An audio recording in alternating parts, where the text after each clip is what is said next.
Welcome to Fantasy Football Mayhem. I'm Alvin. I'm Jeremy. Together we have 15 years of fantasy football knowledge that we're going to offer out to you guys. We're going to give you the week-to-week ins and outs of fantasy football, hopefully help you win your league. Or commit suicide. Let's do this.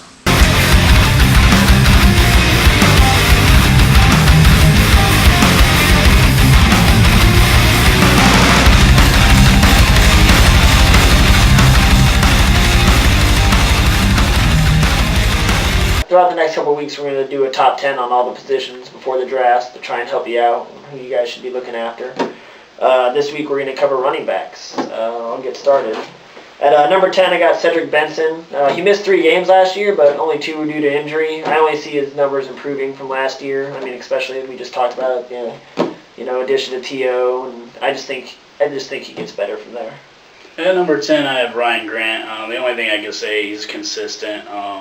He's not going to get you them high numbers you want, but he is a consistent starter every week. I also think he improves on his touchdown totals this year. Oh, yeah, I totally see that. At number 9, I have Steven Jackson. I hate Steven Jackson, but I know somehow he's going to limp or hobble his way into the top 10 somehow. I just think he's the only thing they have there. I don't see him holding up all year. He's got bad back, bad legs, bad face. That's all I got on Steven Jackson. Number 9, I have Cedric Benson. Same reasons Alvin just brought you. He's got 2 receivers, too, that can make some good catches. I think that's going to open up some holes. At number 8, I have Ryan Grant, who's your number 9. He had 250 carries last year. I think that amount goes up. I think they pass a little less. Donald Driver is kind of iffy. I see him being more balanced than they were last year. Aaron Rodgers has really got nothing to prove on the passing front anymore. We all know he's good, so I see them being more balanced this year. At number 8, I have D'Angelo Williams. This guy's explosive. To me, he's just as explosive as Chris Johnson. He's just running with another back in the backfield. I still think he's going to get you some big plays this year. Every time he touches the ball, he's a threat to make the end zone. So, yeah, he's a beast. That's why he's my number 7. Last year, he played less games than Jonathan Stewart, but still finished with the same amount of yards and had more receptions. So I also am pretty high on D-Will. So. Number 7, I have Steven Jackson. A little bit higher on Steven Jackson than Alvin here. He does play for the Rams, which does downgrade him, because I actually think he's capable of being a top 5 back if he was on a better team.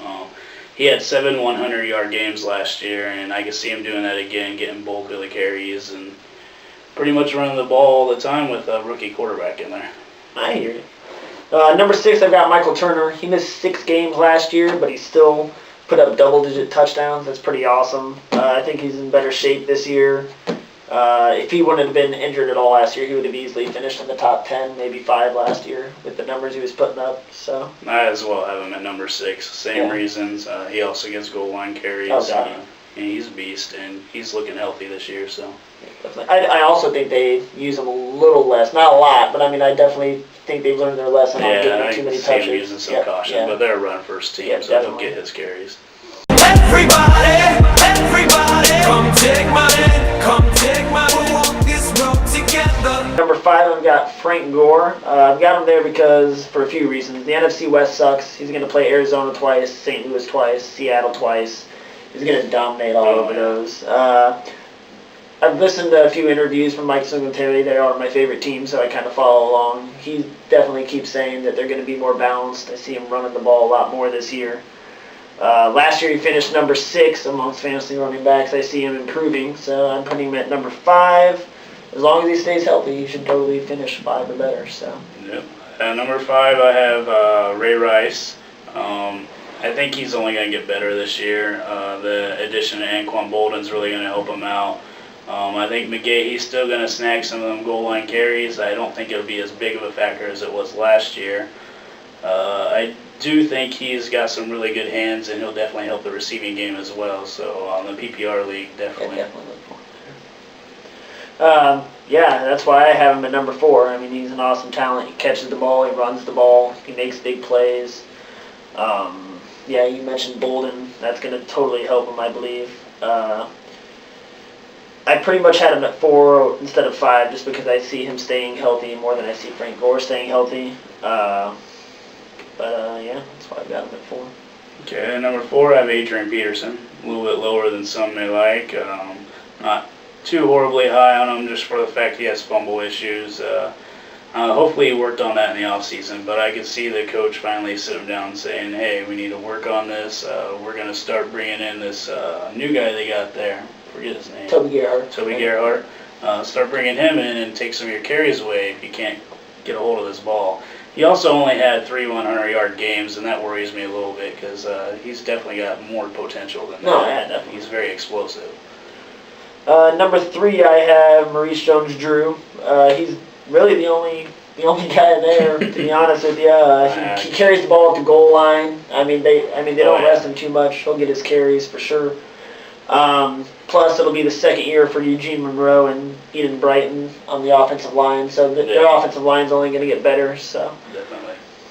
At number 3, I have Frank Gore. I think he stays healthy this year, and just like you said, they're definitely going to work on the run more this year, I believe. And I really don't have much to add. You pretty much said it all for Frank Gore, but yeah, keep him up there.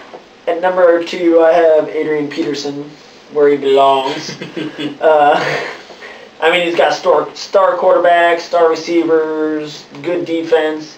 He fumbles, yeah, but I mean, it didn't hold him back from finishing number 2 last year in fantasy football. I mean, I don't see Toby Gerhart coming in there and taking too much of his carries away. I mean, they're going to use him, to spell him, when he needs rest. I mean, unless his fumbles are out of control. They were towards the end. They were when it counted. I understand that. I don't see him sitting too much. I mean, he's too talented for him to sit, even with the fumbles, fantasy-wise. I don't think he'll sit, but I could definitely see carries being taken away from him if he's going to continue the fumble. Yeah. At number 2, I have Maurice Jones-Drew. I really like Maurice Jones-Drew this year. His first year as a starter, he had 312 carries. The team really doesn't have anything else. I can't even tell you who their second running back is because I have no clue who it is. He's also he's also a good receiving back, so we'll get him receive some balls and get some touchdowns through the air as well. Yeah, definitely. At number 1, I've got Chris Johnson. Surprise, surprise. He's not sharing the load anymore. Lindell White's gone. I think the receivers aren't much of a threat. So, I mean, but they're just enough of a threat where, they'll be able to open the line up for him. And he got paid, a lot of people are worried about him maybe not playing, but I think he's got a lot to play for. I don't see him breaking records like he did last year, more than likely, but I just don't see how you can't put it, I can't put him at number 1. He has to be number 1, and realistically, he's so quick. That's where he deserves to be. The way he ran last year, there's no reason we should put anyone ahead of him until otherwise proven. But it's just sick what he's doing, and he's going to be the top running back this year. I want him to be the top running back. I've got him in one of my leagues.